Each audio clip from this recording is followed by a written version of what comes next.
Testing 1 2 3, testing 1 2 3, and we are live. Hey there, everybody. I know I've been slacking on some of the videos, but I'm coming to you with a reaction video to the Longshoreman President Harold J. Daggett. I'm going to mute myself for part of the video as I actually need to eat something. I ain't gonna lie, it's been a long day. I've been doing a lot of stuff back and forth and haven't necessarily taken the time to eat. But thank you guys for tuning in and hope you enjoyed the video. Yes, I know the title of the video might ruffle a few feathers, but we'll get to that later in the video. As stated, I'm going to mute myself for a minute. I'm going to have a bite to eat real quick, but let's get into the video.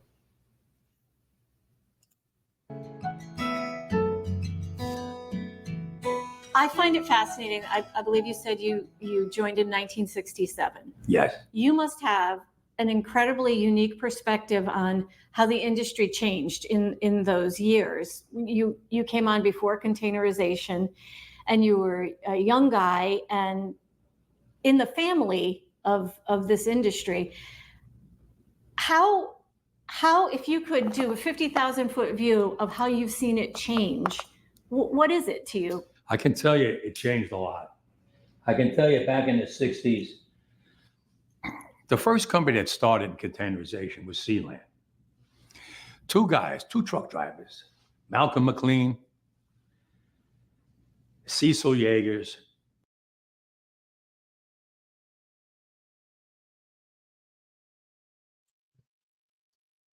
Sorry, folks. I had to pause. Shout out to Malcolm McLean. Shout out to any other Malcolm out there in the world. If you're on your square and you're doing what you need to get ahead, shout out to you, man. That's what it's about. You know what? Achieving your goals and getting ahead. And I'm just call this out the rip. Anyone else notice this like rapper chain this dude has around his neck? Like, I mean, some people might say, it's not all that flash. Listen, that's not a thin ass. That's not, I'm sorry. Let me control my language. I am going to try to cut back on some of the cursing. Look at how thick this chain is, dude. This chain is thick. Outside of that, I can't really get into it because of the, I can't really get into the like actual zoom. Let me see if I can settings. Playback, ambient modes.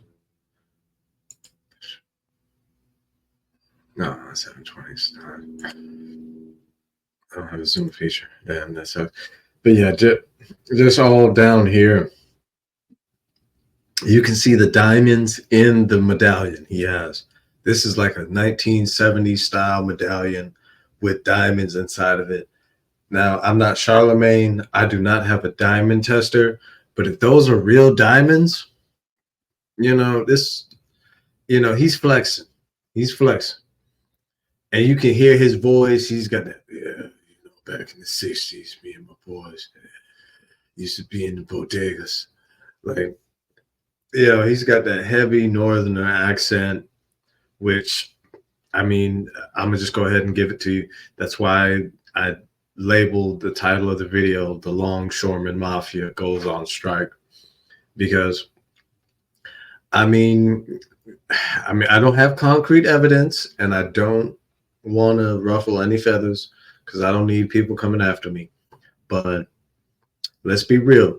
The Mafia was known for getting in bed with unions. That was how they got a hold of the whole the Fabric District in New York. That's how they got in on the kosher chicken business with the Jewish mafia. Like, unions were in for the mob and stuff like that. So there's certain things you can't necessarily say aren't true, but there are some questions and eyebrows raised when you like look at back in the history at certain things. But I digress. You know, but let's just make a mental note of that. Look at his rapper chain. You know, his glasses seem all right. I'm not much of a glasses dude, but I'll tell you this: there is subtlety in wealth.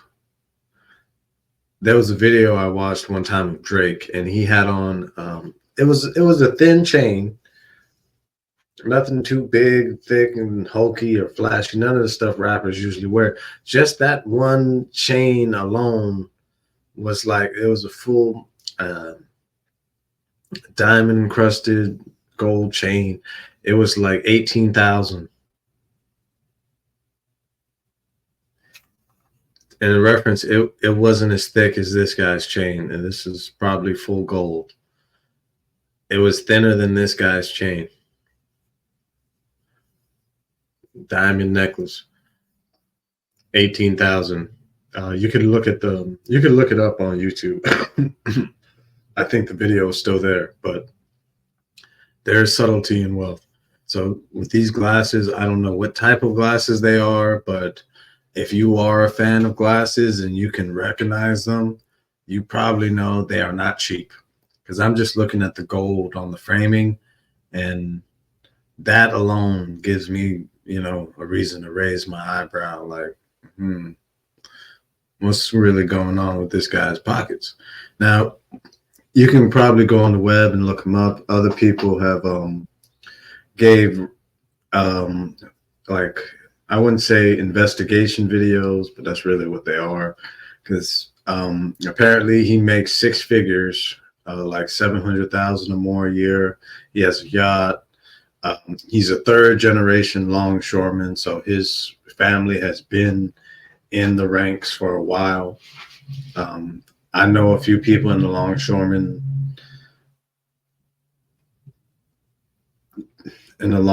Association. I'm sorry, I need to get me something to drink. I was a little bit parched, but I knew a few people in the Longshoremen's Association. It is a good job to have. And once you get in there, you can make a lot of money, but it is a very dangerous job. I will say that. And we'll get into that later in the video. But let's let my dude speak. But just keep an eye on him. Like watch for the little subtle hints at wealth. Right now we got the gold medallion with the diamonds and the gold frame glasses. Let's continue on. Got together and said, we're taking cargo up and down the East Coast. Why don't we get a ship, put the cargo on a ship, and go up and down the East Coast? They weren't even thinking about over Europe, none of that. They wanted to try to catch a trucking company to put it on a ship and bring it up here, put it on a ship and bring it down there. So they went and got an old tanker ship, and they got engineers, and they sponsored the money, and they got people to chip in, and they came up and they built a crane on the ship, and they got a container, and they put the cargo in, and maybe the first ship came up with 50 boxes, not even 50, 20 boxes. It worked. They came in to the port, the crane on the ship unloaded them, and they loaded them on, and they went down. Well, it caught on, and from there, everywhere you go in the world, you'll see those cranes. They look like monsters. No matter where you go, what port, overseas, Europe, Rotterdam, Amsterdam, anywhere, Spain, those cranes are there. It all started with Sealand. The company before Sealand is called Pan Atlantic, but Sealand bought that, and then they became Sealand. Okay, I show up in 1967. I explained to you before, the maintenance local was down. We built it all up. You heard me. Where the changes started, we always went for a 3-year contract. When my father, when I was a young kid, we went on strike for 25 cents. 25 cents. We went on strike in 1977 for 3 months for 80 cents. Fast forward, Back then, the companies were lucky they made millions of dollars, 10 million, 5 million. Today, they make billions and billions of dollars. They make, MSC is the richest shipping company in the world, made 3 times the money than Amazon. A lot of money, right? Billions. Well, one of the companies, and I won't mention his name, he took himself a Christmas bonus, $4 billion. He took it out for him and his family, $4 billion.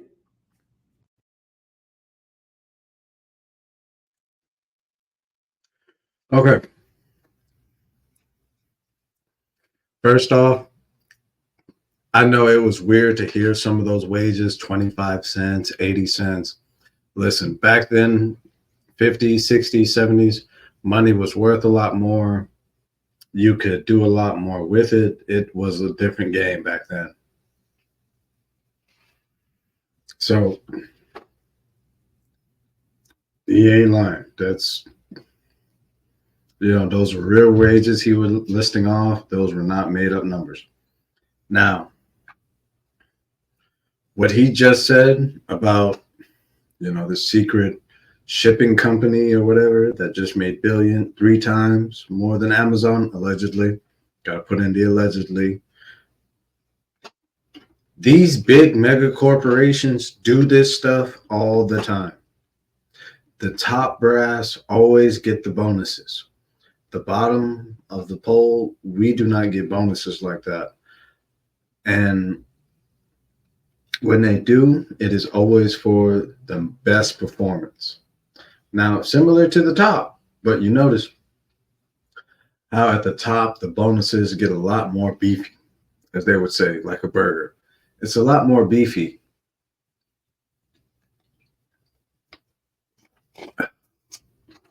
So like the head of sales or the head of distribution, certain managers, supervisors, like their bonuses are different than like the bottom of the rung, everyday working man's bonus. And yes, they do give themselves these large bonuses all the time. It is a very shady practice. So it makes complete sense why someone like him, now he's doing good, he's making 6 figures, but it makes sense why someone like him would see that and say, yeah, you guys are just getting rich and getting richer. As we all know, the rich get richer. But I think we also need to keep in mind is this. The reason why these big corporations are like this, and I guess this is what FDR tried to do back in the 30s and 40s and earlier years to try and bust up a lot of these monopolies. The thing is, the monopolies that once were still exist today. They're just called corporations. Well, in this case, mega corporations, if you catch my drift. So,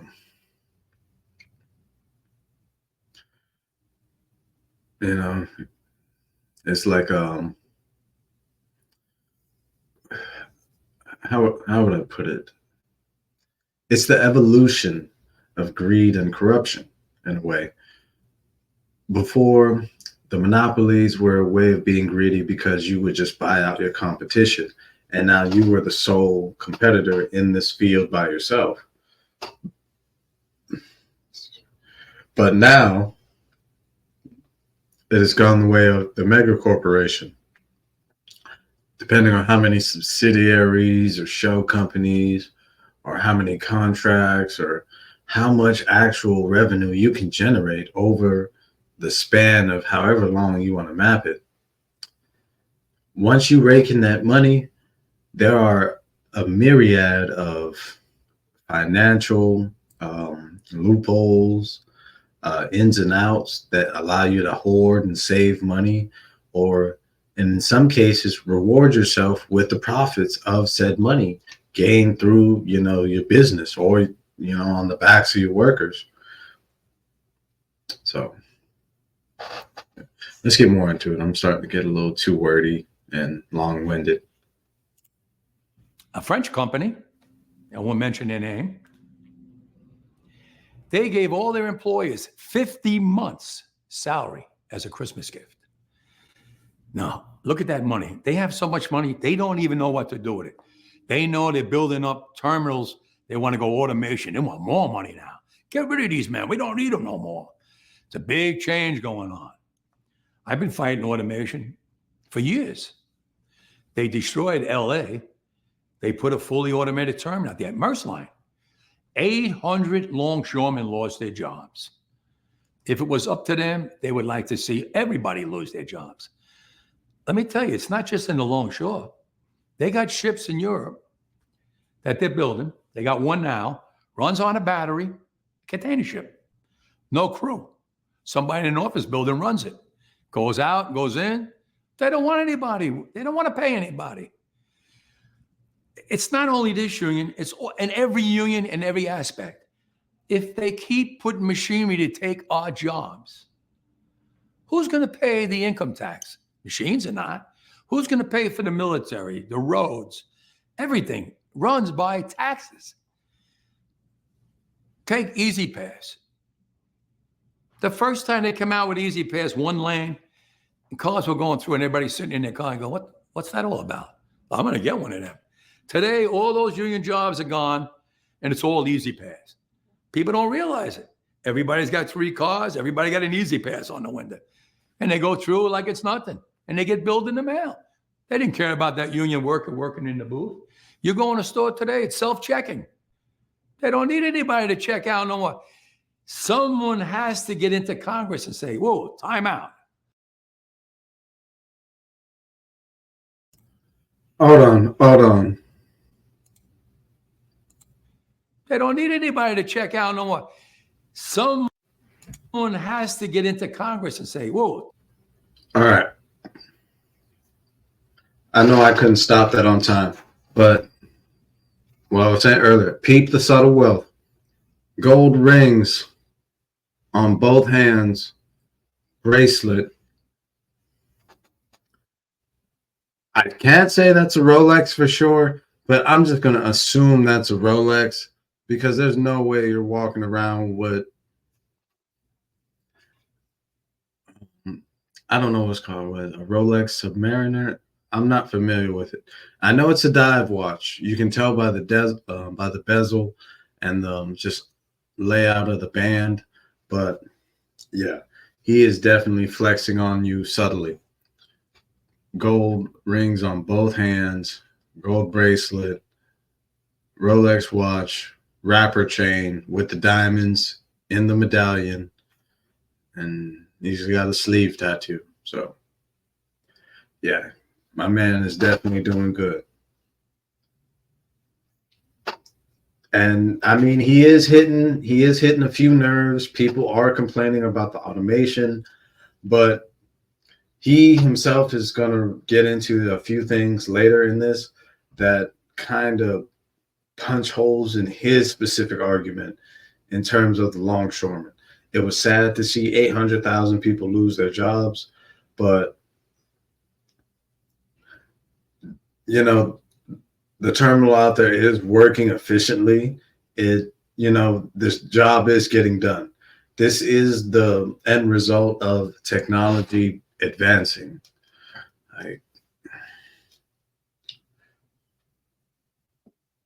I mean,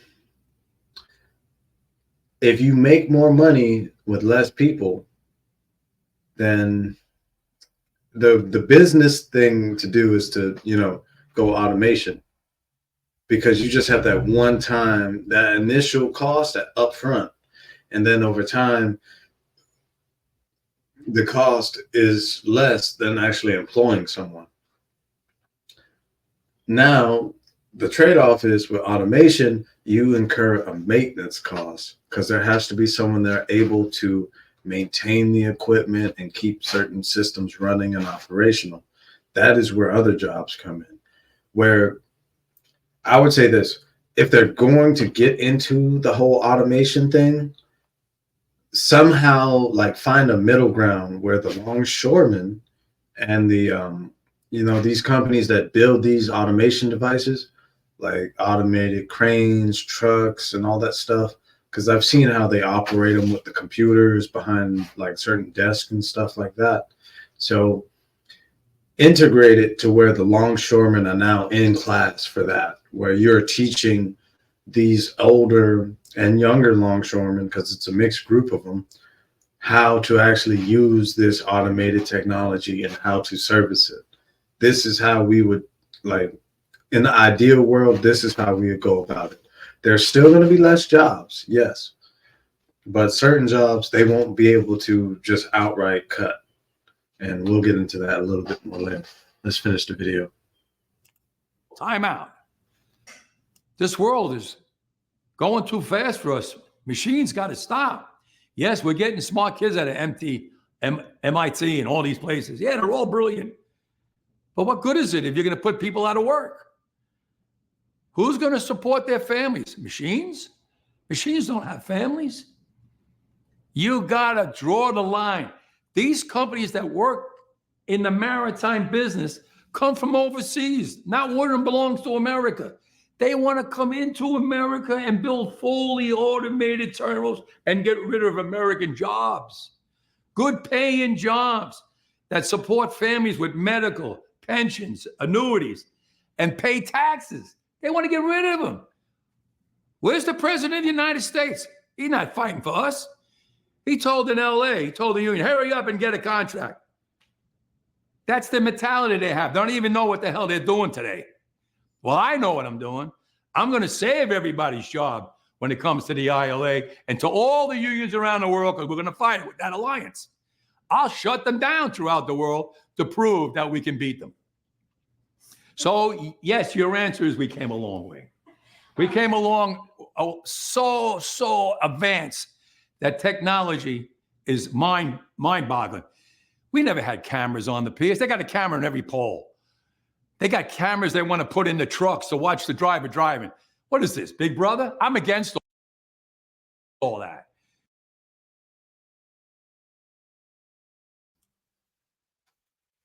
Sorry, I try not to pause it when his face is all mushed up, because I'm going to try to laugh when I see it like all distorted. So excuse me for not pausing in a timely manner. But there were reasons why they put cameras in this place. Okay, let's not act like people weren't stealing shit. Let's not act like, drivers, some drivers, not all drivers, some drivers have been doing questionable things in their vehicles. So, like, there are reasons why they do these things. I get it. He's more of an old timer. Well, back in my day, we didn't have all these cameras. Watch. Yeah. But back in those days, you also had a lot of other stuff going on that wouldn't have happened if there was a camera there. So, let's keep that in mind, folks. I understand cameras suck, but in a way, cameras don't suck when you need them to be there. I'm against that. A man can't even breathe without a camera looking at him. That's not right. What about, there certainly must be, since 1967, elements of technology that have been good for the industry. Technology that's been good for the industry. That's a tough one, because I got to be careful, because I'm against automation. Right. Semi-automation is automation. It's just the back avenue had to come in and give you automation without you knowing it. But certain technology, yes, is good, because computers, we get more work done with computers. We have doubled the cargo. We have, if you look now, we have ships that are being built by these companies. Check this out. That whole 22,000 containers. It's a floating city. They had to take the Bayonne Bridge and raise it way up here so the ships could go under it to get in here to unload them. 22 1,000 containers. It's amazing how we came from the first ship with just a small amount of containers, 25, 50 boxes on them. So look at the future now. Look at the future in money. They went from millions of dollars to billions and billions of dollars. So the world is going by real quick. Is it safe to say that you're not against technology for efficiencies, but you're person first, people first, like protecting jobs and families while embracing technology to keep the workflow efficient? Let me explain a little bit about this. The first cranes that went up with diesel engines up there. As time went on, they got rid of diesel. Today, it's electric.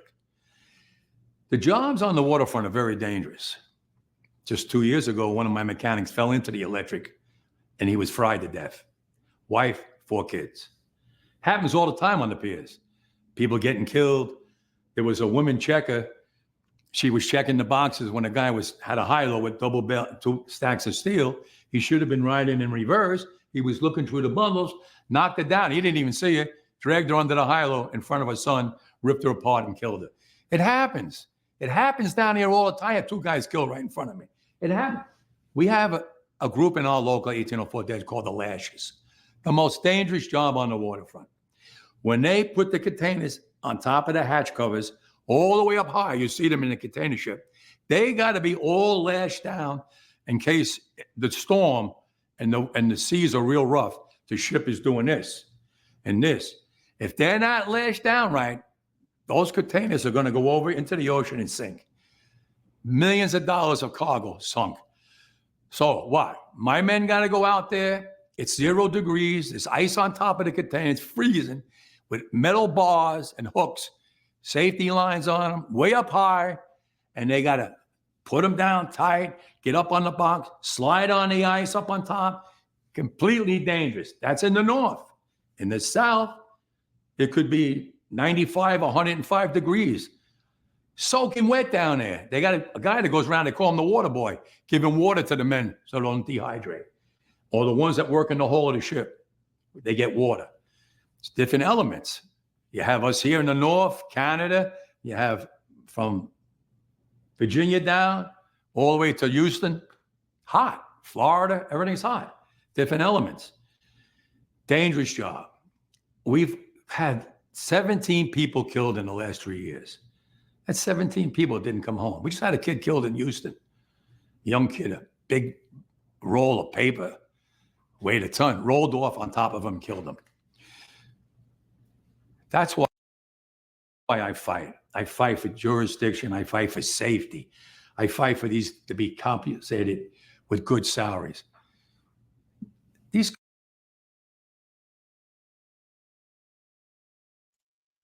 Okay. Now, this is where I have to interject again and say, this is why they are automating it. This is why automation comes in and is overall taking the job. They don't have to worry about someone getting killed by a roll of paper if there's no one on the floor. Now, yeah, if, say, for instance, that roll of paper or whatever falls over, boom, there's cameras. The cameras will spot it. There's someone watching the cameras, spotters watching the cameras. You know, they'll alert someone, and the actual workers on site will go out there and, you know, deal with the issue. But, you know, in this case, like, you know, damn, bro, I really, you know, this is where automation kind of gets a green, you know, gets a point in the safety regard, because if there's less people actually on the ground when like that bale of paper rolls over, then there's no one there to be crushed, you know, and worse, it might fall over on another machine or might bump a machine or just roll over and roll somewhere before someone notices it. But yeah, having the actual just machines on the floor, that kind of doesn't seem bad. I would prefer all the actual human workers be on a higher elevation.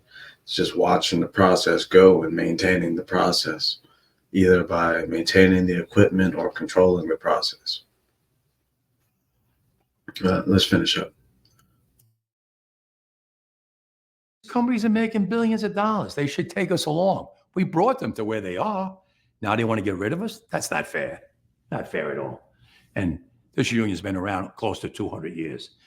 So you could see why I'm always fighting. Why do you think you haven't had to strike since then? Because you had leaders like me, and the companies got smart and said, we don't want to go through another 3 months strike. Let's negotiate in good faith. Back then, the companies didn't make the money that we make today. So we negotiated in good faith. We went with 6-year contracts. And we got $1 raise, $1.50 raise for 6 years. It was great. It was a lot of money compared to 80 cents for 3 months. But today's world, it's changing into the future. They're not making millions no more. They're making billions. And they're spending it fast as they make it. I want a piece of that for my men, because when they made their most money was during COVID. When my men had to go to work on those piers every single day, when everybody stayed home and went to work. Not my men. They died out there with the virus. We all got sick with the virus. We kept them going. From Canada to Maine to Texas, Great Lakes, Puerto Rico, now the Bahamas, everybody went to work during COVID. Nobody stayed home. Well, I want to be compensated for that. I'm not asking for the world. They know what I want. They know what I want. And if they don't, well, then I have to go into the street and we have to fight for what we rightfully deserve. Do you think, this is my last question, do you think the threat of the strike is they can understand the significance of that based on the recent things that have happened, like our Key Bridge, we're from Maryland, our Key Bridge collapsing and it just stopping all the ships from being able to deliver? I'm glad you brought that up, because I would like to tell you something. Okay. When that bridge fell, my longshoremen are on this side of the bridge, no work, no salaries. Biden called me up on the phone, President Biden. Harold, I got the money to build a new bridge. I go, oh. What about my longshoremen? They're out of work now. They didn't cause no problem. Well, he goes, I got the money for building a new bridge and getting the bridge that's in the water out of there. I ask you one more time, President, what about the men whose families now have no money coming in? Well, if there was an explosion on a ship, maybe I can get the money. Listen, you're supposed to be a friend of the ILA. You came to me when you wanted the AFL CIO backing. I got it for you. You called me in the kitchen. You thanked me 1,000,000 times. I'm telling you, my members need help. Well, let me see what I can do. In politics, that means you're not getting it, okay? I opened up a fund with management after the first pandemic. Let me see how much money's in that fund. I called them up. They called me back. It's $300 million. Wow, are you kidding me? We put $300 million in there? Yeah. Well, I like to take some money out of there and pay for those families in Baltimore. Well, Harold, it's only for pandemic. Well, what about we get your lawyers and my lawyers, and any disaster, nature disaster, whatever, we can draw from it. I have no problem as long as the lawyers work it out. They worked it out in one day. It cost me $1.2 million every week to pay for their families. Plus, they were allowed to go to unemployment. And it's over now. They're back working. The ships are going in and out. I never got no help from the government. We did it on our own, management and union. That's what we're supposed to be doing, working together. And I hope we get back into that right realm. Do you think that was in Baltimore? Right. What was the question again? Well, it was just about, like, I remember like how significantly it impacted our businesses, like the supply chain, because I live on the Chesapeake Bay, and all the ships were just waiting on the other side. Let me explain something to you. These people today don't know what a strike is. Right. It's all right, but just like the New York energy from this guy, like, I mean, he is being a little rude, speaking over her and like cutting her off. Like, but he's really set in what he believes, and to try and tell him otherwise is not going to work. But yeah, like Like he as soon as she tries to talk or bring up another topic point, he's gonna have a rebuttal or some way to bring it back to where he's, well, yeah, he's gonna find a way to bring it back to his angle. I was trying to find the proper wording for it right there. When my men hit the streets from Maine to Texas, every single port will lock down. You know what's going to happen? I'll tell you. First week, be all over the news every night, boom, boom. Second week, guys who sell cars can't sell cars because the cars ain't coming in off the ships. They get laid off. Third week, malls start closing down. They can't get the goods from China. They can't sell clothes. They can't do this. Everything in the United States comes on a ship. They go out of business. Construction workers get laid off because the materials aren't coming in. The steel's not coming in. The lumber's not coming in. They lose their job. Everybody's hating the longshoremen now because now they realize how important our jobs are. Now I have the president screaming at me, I'm putting a Taft-Hartley on you. Go ahead. Taft-Hartley means I have to go back to work for 90 days. That's a cooling off period. Do you think when I go back for 90 days, those men are going to go to work on that pier? It's going to cost the company's money to pay their salaries. Well, they went from 30 moves an hour maybe to 8. They're going to be like this. Who's going to win here in the long run?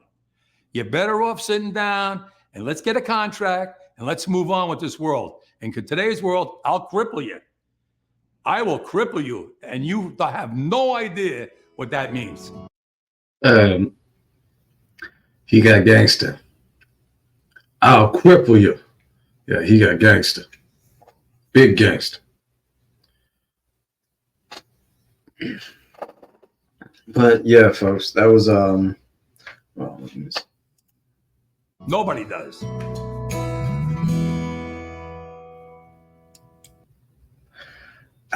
I love how damn. This is on the Longshoreman's website, by the way. I'll put a link down in the description.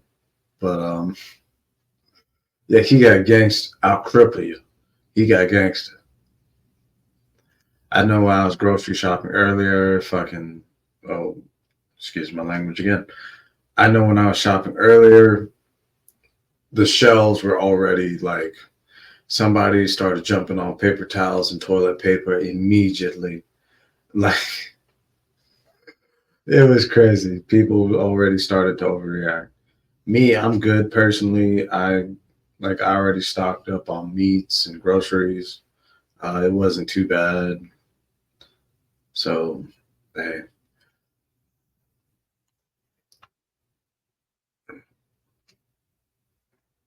Okay, there's no other clips or no extended footage I can find. So I'll wrap this up. Thank you guys for tuning in, and I'll see you guys in a couple hours. I'll probably be streaming today too. Thanks. And I'll definitely be giving you an update on this story because I think, in my opinion, the government, or well, not the government, but the shipping companies or these terminal owners, they're going to sit down with the union and negotiate. It's going to cost them more money, and the cost of goods will probably go up because of it, if I know how things are. Because there's no way they're going to pay these people more money and we not somehow feel the effects of it. Because something I've been theorizing for a while is, and as people have said, the middle class is being destroyed, and that's because they're rearranging the class system. The middle class will now become the lower class, and